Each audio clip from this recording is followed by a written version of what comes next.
जिल्लामा राम्रो हाम्रो दोलखा हैन, देशमा राम्रो हाम्रो नेपाल। अनि जनता चाहिँ मलाई कहाँको राम्रो लाग्यो भने अहिलेको अवस्थामा हेर्दा बारा सिमराको।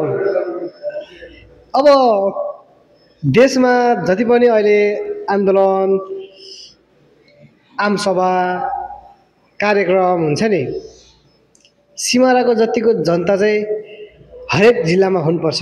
हाम्रो जिल्लाको त के कुरा गर्नु र, अस्ति नै कुरा गरिहालेँ होइन। त्यतिको जनता चाहिँ हुनुपर्छ है। जेनजीहरूले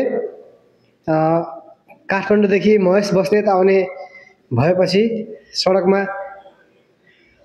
आन्दोलन गरेका थिए। त्यसपछि जेनजी भर्सेस एमालेको ठुलो आन्दोलन पनि भयो, झडप पनि भयो। अहिले फेरि कर्फ्यू लगाएको छ। त्यसैले म त भन्छु यतिको चाहिँ हरेक जिल्लामा हुनुपर्छ।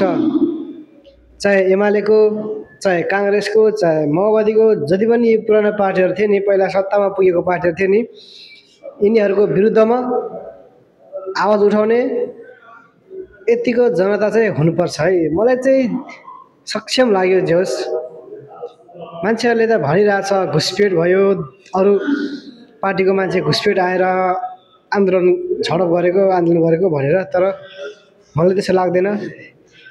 कोही त घुसपेट पनि हुन्छ होइन, ठिकै छ। तर यतिको चाहिँ हुनुपर्छ, हरेक जिल्लामा यतिको हुनुपर्छ।